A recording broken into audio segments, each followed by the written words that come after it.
So hopefully you guys enjoyed that little time lapse of updating the system. Just like with any project, it's never done. There's always something that you can perfect. So for myself, this, when secured, it's pretty good, but if you shut it hard enough, it actually pops off.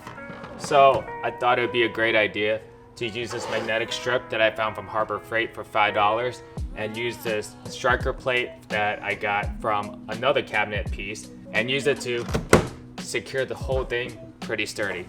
And I also thought this was a great idea to use as a campsite for any tools or accessories like putting lights up or anything. Secure the latch and for tools. The other thing, as you guys can see, is that I took off the piano hinge and I removed that plywood janky mounting in the back. Originally this project was a budget build and it's still a budget build.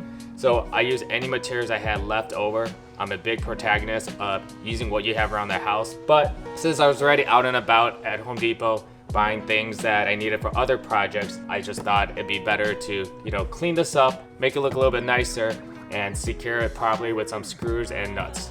So while I could have bought this drop-down system myself and spend maybe an extra $50 for a good quality one, sometimes it's better to make something out of your bare hands and make something out of nothing. So I'm very proud of this build and I'm glad I made it. There's definitely still stuff I want to perfect on this, but that'll be for another video. Now, if you guys aren't subscribed already, make sure you are, because let me turn this around. Bam.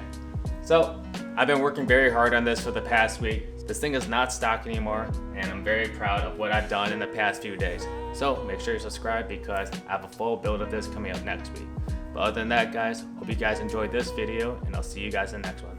Later.